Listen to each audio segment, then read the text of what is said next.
Sir இப்போ வந்து ஒரு கம்பெனியோட ஒரு கான்ஃபிடென்ஷியலான ஒரு டேட்டா ஒரு எம்ப்ளாயி நம்பி தர்றாங்க. அந்த எம்ப்ளாயி அதை வந்து இன்னொரு கம்பெனியோட அகேன்ஸ்டா இருக்கக்கூடிய இன்னொரு கம்பெனிக்கோ இல்ல பொதுவெளியில அவர் ஒரு ரீல்ஸ் போடுற மோகத்திலேயோ அதை ஷேர் பண்ணிட்டாரு அப்படின்னா அவரு மேல சட்ட ரீதியா கம்ப்ளைண்ட் எடுக்க முடியுமா? கண்டிப்பா வந்து ஒரு இது வந்து ஒரு இன்டெலெக்சுவல் ப்ராப்பர்ட்டி ரைட்டுக்கு கீழே வரும். அதாவது ஒரு கம்பெனி ரொம்ப கஷ்டப்பட்டு ஒரு முன்னேறி ஒரு ஃபார்முலா ஒன்று உருவாக்கி வச்சிருப்பாங்க. அந்த ஃபார்முலா தான் மெயினான விஷயம். அந்த ஃபார்முலா வந்து ரகசியம் காக்கப்பட வேண்டும். ஒருத்தர் வேலை செய்யறவர் என்ன செய்யறாருன்னா, வேற ஒரு கம்பெனிக்கு அதை கொண்டு போய் ஒன்று வித்துடுறாரு. இல்லைன்னா இவர் போய் அங்கே உடனே ஜாயின் பண்ணி அந்த ஃபார்முலாவை போட்டு விலையை வந்து பல மடங்கா அதை குறைச்சி விற்கிறாரு. அப்போ இந்த நிறுவனம் வந்து லாஸுக்கு வந்துடுது. அப்படி இருக்கும் பட்சத்துல அவர் மேல நடவடிக்கை எடுக்க முடியும். ஓகே, ஒரு இடத்துல வேலைக்கு சேர்றாரு, சேர்ந்து ஒரு கொஞ்ச நாள்லயே அதுல இருந்து வெளியில போய் பண்ணும்போது அவர் பேர்ல ஒரு மோசடி வழக்கு கண்டிப்பா பண்ண முடியும்.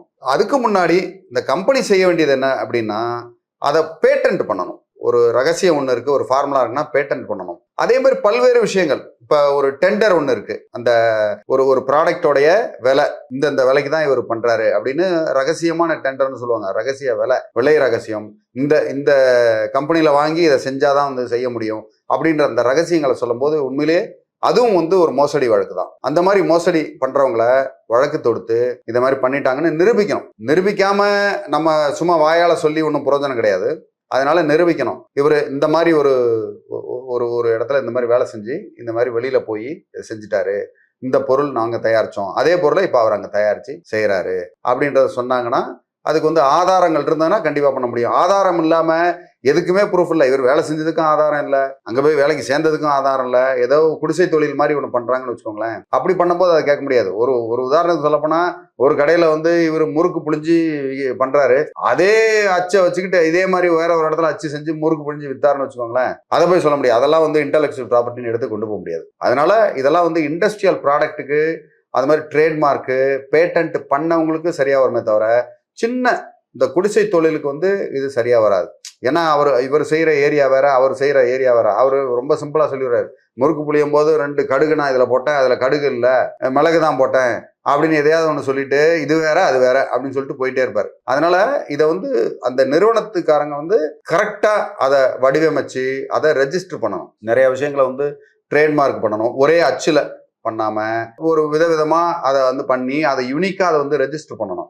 இதுல வந்து பெரிய விஷயம். ஒரு இடத்துல தொழிலாளி வந்து அதை காப்பி அடிச்சுட்டு போயிட்டாரு அப்படின்னு பொதுவா நம்ம சொல்லும் போது எதை காப்பி அடிக்கிறாரு, பொருளையா இல்ல அந்த பாணியா இல்ல அந்த பர்டிகுலர் மெஷினரியா, எல்லாத்தையும் நம்ம பார்க்க வேண்டியிருக்கு. ஓகே, எடுத்த உடனே நம்ம யாரையும் வந்து ஒரு வேலையில சேர்க்கறதுக்கு முன்னாடி நீங்க வந்து அக்ரிமெண்ட் போட்டுக்கணும். இந்த தொழிலை நான் வந்து ஒரு 2 வருஷத்துக்கு நான் பண்ண மாட்டேன், இந்த 2 வருஷத்துக்கு நீங்க பண்ணக்கூடாது, 2 வருஷம் அப்படி பண்ணீங்கன்னா நீங்க காம்பன்சேஷன் அந்த மாதிரிலாம் வந்து எழுதி கரெக்டா ஒரு நிர்ணயம் பண்ணி அந்த சேலரி இவ்வளோ உங்களுக்கு அப்படின்னு சொல்லணும். இதுவோ இல்ல எங்களோட கஸ்டமரோ இல்லைன்னா என்ன இதை மாதிரி ஒரு காம்படிட்டரோ இவங்க கிட்ட போய் நான் சேர மாட்டேன் அப்படின்னு ஒரு அக்ரிமெண்ட்டை போட்டு பண்ணா அவரு எங்கேயும் போக மாட்டாரு. அப்படி போனாலும் செய்ய முடியும். நீங்க வந்து அவரை வந்து ஒரு கம்ப்ளைண்ட்டை ரைஸ் பண்ணி அவர் பேர்ல கேஸ் ஃபைல் பண்ணி காம்பன்சேஷன் பண்ண முடியும். அப்படி இல்லாத பட்சத்துல உண்மையிலேயே அது வந்து ஒரு பெரிய சிக்கலா தான் இருக்கும். சார், ஒரு எம்ப்ளாயி ரிலீவ் ஆகும்போது அவங்க வந்து நோ டியூ இல்லாட்டி இந்த மாதிரி கான்ஃபிடென்ஷியல் நாட் ஷேரிங் அந்த மாதிரி ஏதாவது அக்ரிமெண்ட்டோட ரிலீவ் பண்ணா இதுக்கு நல்லதா சார்? கண்டிப்பா. அதனாலதான் நீங்க வந்து எல்லாத்தையுமே ரெஜிஸ்டர் பண்ணணும்னு சொல்றது. நீங்க வந்து ஒரு ப்ராடக்டை ரெஜிஸ்டர் பண்ற மாதிரி இவரையும் வந்து இவருக்கு எல்லா ஃபெசிலிட்டியும் கொடுக்கணும். நீங்க ஒரு தொழிலாளின்னு வரும்போது அவருக்கு எல்லா ஃபெசிலிட்டியும் கொடுத்து அவர்கிட்ட அக்ரிமெண்ட்டை போட்டு எம்ப்ளாய்மெண்ட் ஆஃபர் லெட்டர் கொடுத்து ஒரு அப்பாயின்மெண்ட் லெட்டர் கொடுத்து ப்ரொமோஷன்ஸ் இருந்ததுன்னா ப்ரொமோஷன்ஸ் லெட்டர் கொடுத்து terms and conditions employment agreement எல்லாம் போட்டு இவருக்கு செய்யணும். இவருக்கு இன்ன வேலை நம்ம கொடுத்துருக்கோம், இந்த வேலையை அவர் வெளியில ரிவீல் பண்ணக்கூடாதுன்னு பண்ணாதான் நல்லது. அதுக்கு கொஞ்சம் கணிசமான அளவுக்கு செலவாகும், பாதுகாப்பும் உண்டு. பட் ஒரு சில இடங்கள்ல ஒரு கம்பெனில என்ன பண்ணுவாங்கன்னா, அவனுக்கு வந்து ஒரு 25,000 ரூபாய் சேலரின்னு வச்சுக்கோங்க, 15,000 ரூபாய் சேலரி கொடுக்கறது, 10,000 ரூபாய் வந்து கேஷா கொடுக்கறது. ஏன்னா கணக்குக்கு இன்கம் டாக்ஸ் மிச்சம், மற்ற எல்லாத்துலயும் மிச்சம் அப்படின்ற அந்த மாதிரி மிச்சம் பண்ணுவாங்க நிறைய பேர். அப்படி மிச்சம் பண்றவங்களுக்கு தான் இந்த மாதிரி ப்ராப்ளமே வரும். மத்தவங்க மிச்சம் பண்ணா எம்ப்ளாயிக்கு அவரோட ப்ரொஃபைல் போயிருதுங்களே, எம்ப்ளாயிக்கும் ப்ரொஃபைல் போயிடும், கம்பெனிக்கும் போயிடும். ஆக மொத்தம் 2 பேரும் மாத்தி ஒரு ஆள் இன்னொரு ஆளை ஏமாத்திக்கிட்டு இருப்பாங்க. தொழிலாளி கம்பெனி ஏமாத்துவாரு, கம்பெனி தொழிலாளி ஏமாத்தும், மாத்தி ஏமாத்திக்கிட்டு இருப்பாங்க. அதனால எல்லாத்தையும் வந்து கரெக்டா எழுதிக்கிட்டு பண்ணா கம்பெனியும் நல்லா வளரும், வேலைக்காரரும் நல்லா வளருவாங்க. மேலும் இது மாதிரி ஏதாவது சந்தேகங்கள் இருந்தா தாராளமாக கமெண்ட் பண்ணுங்க. உங்களுக்கு உதவுறது காத்துக்கிட்டு இருக்கேன். நன்றி, வணக்கம்.